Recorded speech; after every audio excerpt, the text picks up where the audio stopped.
जय हिंद। इस नए वीडियो में आप सभी का स्वागत है। इस वीडियो में हम क्लास 12th हिस्ट्री का 7वां चैप्टर, जिसका नाम है एक साम्राज्य की राजधानी यानी विजयनगर साम्राज्य के बारे में जो चैप्टर है, उससे इंपॉर्टेंट जितने भी ऑब्जेक्टिव प्रश्न हैं वो आप लोग के लिए लेकर मैं आ गया हूँ। ये जितने भी यहाँ पर मैं ऑब्जेक्टिव प्रश्न आप लोग को कराऊंगा, ये सारे के सारे एग्जाम में बहुत अच्छे से प्रश्न पूछे गए हैं। हालांकि इसमें से कोई ना कोई प्रश्न जरूर फाइनल एग्जाम में भी आने की संभावना है, अतः इसे आप अच्छे से बढ़िया से देख लेंगे, समझ लेंगे और इसे अच्छे से कहीं पर दिमाग में नोट कर लेंगे, ठीक है। क्योंकि ये सारे जो प्रश्न है काफ़ी इंपॉर्टेंट प्रश्न है, ठीक है। और मैं आप लोग के लिए ऐसे ऐसे प्रश्न लेकर आते रह रहा हूँ, ठीक है। तो चैनल पर नए हो तो चैनल को सब्सक्राइब कर लीजिएगा और लाइक जरूर कीजिएगा, ठीक है। तो आइए इसी के साथ हम क्या करते हैं, इस वीडियो को स्टार्ट करते हैं। चलिए, सबसे पहला प्रश्न हम लोग का क्या कह रहा है, ध्यान देंगे। यूनेस्को द्वारा किस वर्ष हम्पी विश्व धरोहर स्थल घोषित किया गया था? किस वर्ष किया गया था, ठीक है। तो याद रखिए कौन सा होगा, 1986 होगा, ठीक है। 1900 क्या होगा, 86 ईस्वी हो जाएगा, ठीक है। चलिए, दूसरा प्रश्न कह रहा है कि हम्पी किस राज्य में स्थित है? जो हम्पी है ना, वो किस राज्य से संबंधित है? जो हम्पी है वो किस राज्य से संबंधित है? तो याद रखिएगा, जो हम्पी है ना, वो विजयनगर साम्राज्य से संबंधित है। क्यों विजयनगर साम्राज्य से संबंधित है? क्योंकि ये विजयनगर साम्राज्य की राजधानी हुआ करती थी उस समय, ठीक है। याद रखना, विजयनगर साम्राज्य की राजधानी हम्पी थी, ठीक है, हम्पी, ठीक है। चलिए, वहां पर आपको एक और चीज मिलेगा, हम्पी में ही आपको कौन से, ये पंपा देवी का संबंधित मिलेगा। उसी के साथ साथ आपको वहाँ पर क्या बोलते हैं, एक और चीज़ मिलेगा। क्या नाम है, भगवान शिव का एक दूसरा नाम था, क्या नाम था, विरूपाक्ष मंदिर भी वहाँ पर सबसे ज़्यादा फेमस है। और भी बहुत सारी ऐसी मूर्तियाँ हैं, मंदिर है जो बहुत कलाकृति में आगे चल गई है, ठीक है। बहुत सारी चीज़ें मिलेगी वहाँ पर, ठीक है। तीसरा क्वेश्चन बोल रहा है कि हरिहर और बुक्का किस राजवंश के थे? तो याद रखिएगा, जो हरिहर और बुक्का थे ना, वो संगम वंश के थे। किस वंश के थे? संगम वंश के। तो इसका राइट आंसर क्या हो जाएगा, ए हो जाएगा, संगम वंश के थे। और मैं आपको हरिहर और बुक्का के बारे में थोड़ी सी हल्की सी जानकारी दे दूं कि यही जो थे जिन्होंने विजयनगर साम्राज्य जो है ना, विजयनगर, उसकी स्थापना की थी 1336 ईस्वी में, ठीक है। 1336 ईस्वी में विजयनगर साम्राज्य की स्थापना इन्होंने, और ये दोनों के दोनों क्या थे, भाई थे। दोनों के दोनों क्या थे, भाई थे। और दोनों भाई मिल करके विजयनगर साम्राज्य की क्या कर डाली थी, स्थापना की थी, ठीक है। याद रहेगा ना, ठीक है, ठीक है। चलिए आगे चलते फटाफट। चौथा नंबर प्रश्न देखिए क्या कहते हैं, विरूपाक्ष मंदिर कहाँ स्थित है? अभी मैंने पूछा था प्रसिद्ध विरूपाक्ष मंदिर कहाँ स्थित है, और ये विरूपाक्ष मंदिर क्या होगा, तो हम्पी होगा। इसका राइट आंसर क्या हो जाएगा, ए हो जाएगा। इसका राइट आंसर क्या हो जाएगा, हे हो जाएगा, ठीक है। और ए क्यों हो रहा है, क्योंकि प्रसिद्ध जो विरूपाक्ष मंदिर है ना, वो भगवान शिव जी की मंदिर है। किसकी मंदिर है? भगवान शिव जी की मंदिर है, ठीक है, भगवान शिव जी की मंदिर है। और मैं आपको जानकारी के लिए एक और चीज बता दूं, ये जो आपने रावण का कहानी सुना है ना, रावण का, ये रावण जब भगवान शिव की शिवलिंग लेकर के अपने कहाँ जा रहा था, लंका जा रहा था, तो उसको रास्ते में किसी तरह से क्या करना पड़ा, और रुकना पड़ा। और रुकते हुए किसी व्यक्ति को उसने दिया था क्या, अपना शिवलिंग रखने के लिए। और भगवान शिव ने एक बात कही थी कि अगर तुमने जहां भी शिवलिंग रख दिया मेरा, मैं वहीं पर विस्थापित हो जाऊंगा, उससे दोबारा तुम उठा नहीं पाओगे। तो वैसा ही कुछ घटना जो कहानी आपने सुना है ना, बिल्कुल वही कहानी है सेम। कि क्या होता है कि रावण किसी जाते वक्त रास्ते में उसको कुछ प्रॉब्लम आ जाती है, जिससे वो क्या करता है कि वो किसी व्यक्ति को दे देता है, और वो व्यक्ति क्या करता है, वहीं पर चरवाहा वाला होता है उसको दे देता है, और चरवाहा क्या करता है, उसको जमीन पर रख देता है। और जब चरवाहा उसको जमीन पर रख देता है, तो समझिए, मान लीजिए रावण जो था वो कुछ दे होकर कहता है मैं अभी आ रहा हूँ, तुरंत आ रहा हूँ, और वो कहीं चला जाता है। तो जो चरवाहा होता है वो बहुत देर इंतजार करता है, जब दिखता नहीं आता तो थक हार कर क्या करता है, वहीं पर रख के चला जाता है। तो आपको पता है कि जब वहाँ पर रख के चला गया था, तो उसके बाद से रावण बहुत कोशिश किया लेकिन नहीं उठा पाया, तो वहीं पर मंदिर रह गया था, वहीं पर शिवलिंग रह गया था। तो उसी शिवलिंग के ऊपर क्या बना देगा, मंदिर का निर्माण किया गया। तो उसी शिवलिंग को हम लोग क्या कहते हैं, विरूपाक्ष मंदिर के नाम से जानते हैं। उसे क्या जानते हैं हम लोग, विरूपाक्ष मंदिर, ठीक है।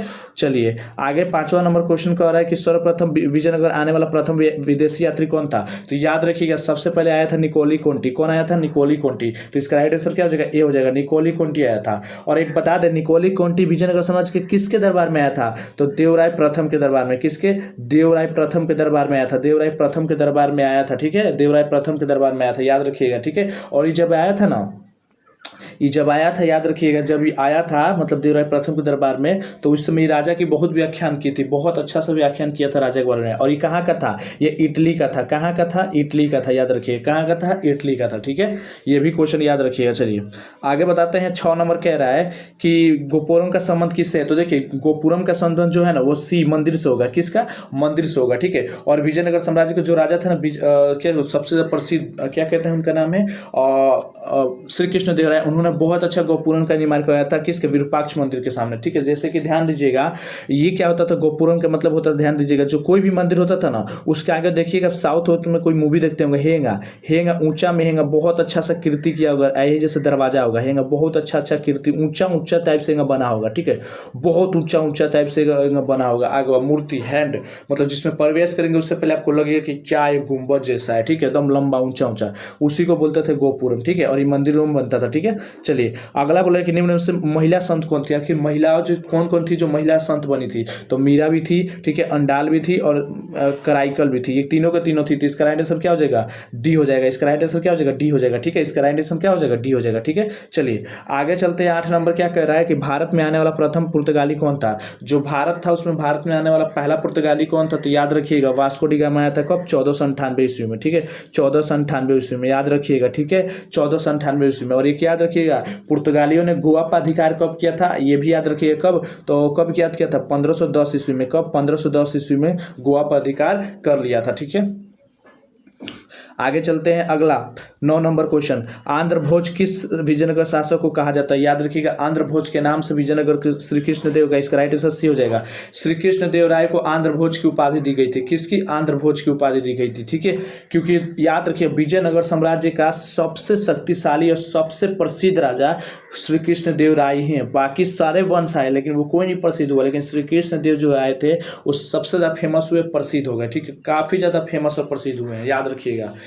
ठीक है, इन्हीं को आप बाबरनामा देखिएगा। बाबरनामा एक पुस्तक है, बाबरनामा। ठीक है, बाबरनामा पुस्तक जब देखिएगा किसका, बाबर का जब पुस्तक देखिएगा ना बाबरनामा, ठीक है, तो उसमें भी इसने व्याख्यान करके रखा है श्री कृष्ण देव राय को, क्योंकि वो दक्षिण भारत का राजा था। जिस समय बाबर आया था ना तो उस समय कृष्ण देव राय दक्षिण भारत का राजा था, और ये इतना बाबर के पास हिम्मत नहीं था कि वो जा करके श्री कृष्ण देव राय के राज्य को भी हासिल कर सके। ठीक है, तो इसलिए याद रखिएगा इसको क्या मानता था, वो बहुत ही शक्तिशाली मानता था। तो श्री कृष्ण देव राय को ही विजयनगर साम्राज्य का राजा माना था, क्योंकि बहुत ही ज्यादा शक्तिशाली था। ठीक है, चलिए आगे प्रश्न याद रखिएगा, आयंगर व्यवस्था संबंधित थी। आयंगर जो व्यवस्था थी वो संबंधित थी, याद रखिए किससे, ये भी विजयनगर साम्राज्य से संबंधित थी। किससे, विजयनगर।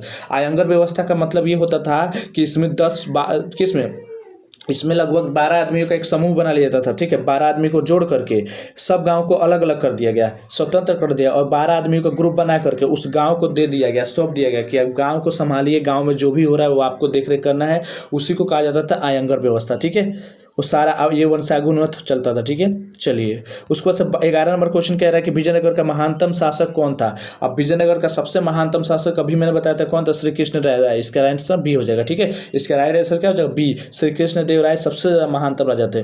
भारत आने वाला प्रथम यूरोपियन कौन था, भारत में आने वाला पहला यूरोपीय कौन बनाता था, पुर्तगाली बना था। ठीक है, सबसे पहले पुर्तगाली आ गए थे। ठीक है, उसको डच, ब्रिटिश, फ्रांसीसी, उसके बाद यही आए थे। ठीक है, अब आगे बता रहा है। अगला क्वेश्चन है कि पुर्तगालियों ने गोवा पर अधिकार कब किया था, अभी मैंने बताया था कब, 1510 ईस्वी में। कब, 1510 ईस्वी में। ठीक है, अगला हम्पी नगर किस राज्य में संबंधित है, किस राज्य से संबंधित है। याद रखिए जो कर्नाटक में पड़ता है। हम्पी कहाँ पड़ता है, कर्नाटक में पड़ता है। ठीक है, तो किस राज्य से संबंधित था, तो विजयनगर साम्राज्य से। किससे, विजयनगर साम्राज्य से संबंधित। क्यों, क्योंकि विजयनगर साम्राज्य की राजधानी हुआ करती थी।